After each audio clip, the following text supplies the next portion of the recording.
guests, but you shall find we hinna earned the title of the British Solomon for nothing." Soon after this the King arose, and was ushered to his apartments by Sir Richard Hoghton, with the same ceremony as had been observed on his entrance. He was followed by all the nobles, and Nicholas and the others, being released from their duties, repaired to the lower end of the hall to dine. The revel was now sufficiently boisterous, for, as the dames had departed at the same time as the monarch, all restraint was cast aside, the wine cup flowed freely, and the rafters rang with laughter. Under ordinary circumstances, Richard would have shrunk from such a scene, but he now had a part to play, and therefore essayed to laugh at each jest, and to appear as reckless as his neighbours. He was glad, however, when the signal for general dispersion was given, for though Sir Richard Hoghton was unwilling to stint his guests, he was fearful, if they sat too long over their wine, some disturbances might ensue, and indeed, when the revellers came forth and dispersed within the base court, their flushed cheeks, loud voices, and unsteady gait, showed that their potations had already been deep enough. Meanwhile, quite as much mirth was taking place out of doors as had occurred within the banqueting hall. As soon as the King sat down to dinner, according to promise, the gates were thrown open, and the crowd outside admitted. The huge roast was then taken down, carved, and distributed among them, the only difficulty experienced being in regard to trenchers, and various and extraordinary were the contrivances resorted to supply the deficiency. This circumstance, however, served to heighten the fun, and as several casks of stout ale were broached at the same time, universal hilarity prevailed. Still, in the midst of so vast a concourse, many component parts, of which had now begun to experience the effects of the potent liquor, some little manifestation of disorder might naturally be expected, but all such was speedily quelled by the yeomen of the guard, and other officials appointed for the purpose, and amidst the uproar and confusion, harmony generally prevailed. While elbowing his way through the crowd, Nicholas felt his sleeve plucked, and turning, perceived Nance Redferne, who signed him to follow her, and there was something in her manner that left him no alternative but compliance.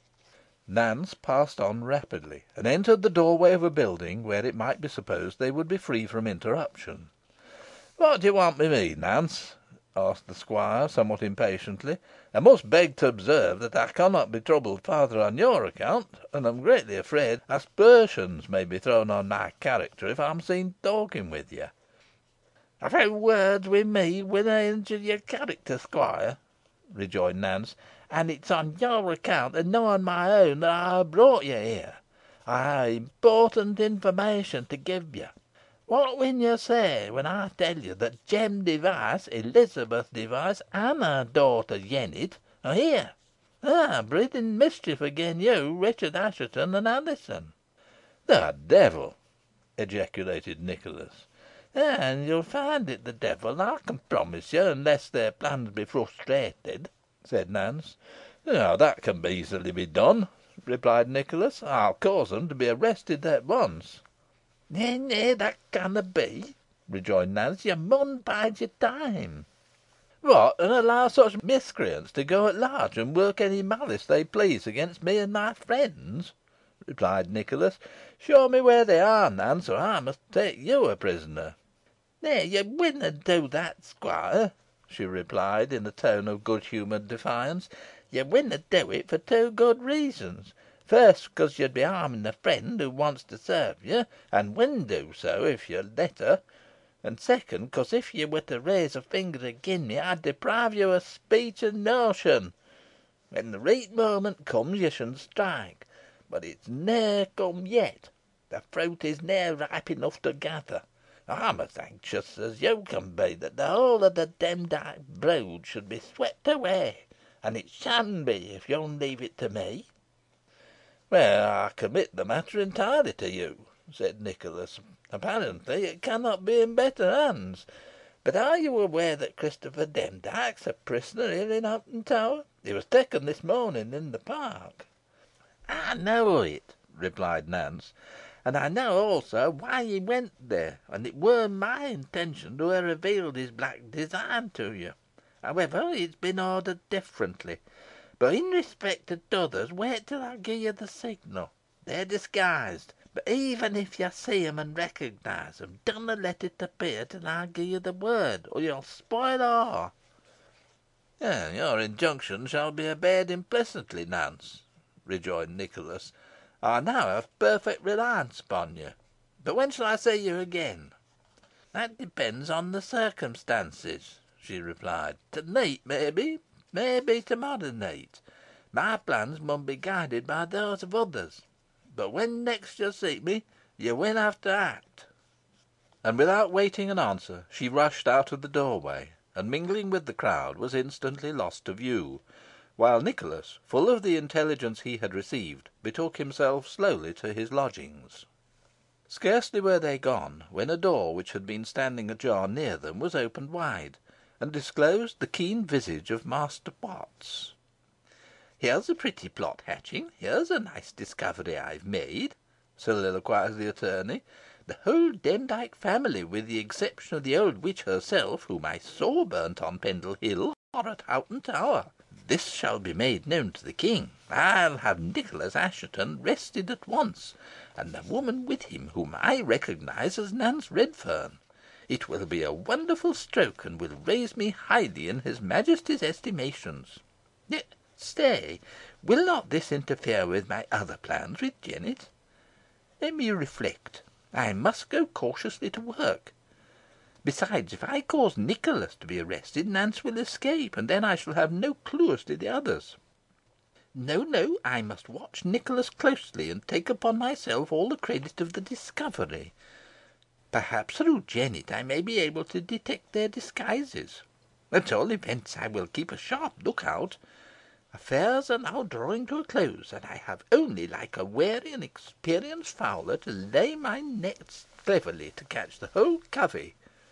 And with these ruminations he likewise went forth into the base court. The rest of the day was one round of festivity and enjoyment, in which all classes participated. There were trials of skill and strength, running, wrestling, and cudgelling matches, with an infinite variety of country games and shows.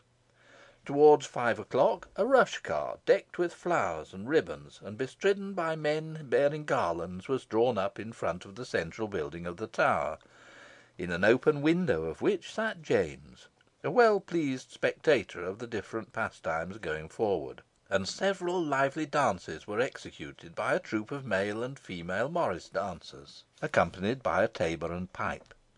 But though this show was sufficiently attractive, it lacked the spirit of that performed at Whalley, while the character of Maid Marian, which then found so charming a representative in Alizon, was now personated by a man. And if Nicholas Assheton, who was among the bystanders, was not deceived, that man was Jem Device. Enraged by this discovery, the squire was about to seize the ruffian, but calling to mind Nance's counsel, he refrained, and Jem, if indeed it were he, retired with the largesse bestowed by the royal hand as a reward for his uncouth gambols. The rush cart and morris dancers having disappeared, another drollery was exhibited, called "The Fool and his 5 Sons," the names of the hopeful offspring of the sapient sire being Pickle Herring, Blue Hose, Pepper Hose, Ginger Hose, and Jack Allspice. The humour of this piece, though not particularly refined, seemed to be appreciated by the audience generally, as well as by the monarch, who laughed heartily at its coarse buffoonery. Next followed the plough and sword dance, the principal actors being a number of grotesque figures armed with swords, some of whom were yoked to a plough, on which sat a piper, playing lustily while dragged along. The plough was guided by a man clothed in a bearskin, with a fur cap on his head, and a long tail, like that of a lion, dangling behind him. In this hirsute personage, who was intended to represent the wood demon, Hobthurst, Nicholas again detected Jem Device, and again was strongly tempted to disobey Nance's instructions and denounce him, the rather that he recognised in an attendant female, in a fantastic dress, the ruffian's mother, Elizabeth. But he once more desisted. As soon as the mummers arrived in front of the King, the dance began. With their swords held upright, the party took hands and wheeled rapidly round the plough, keeping time to a merry measure played by the piper, who still maintained his seat. Suddenly the ring was enlarged to double its former size.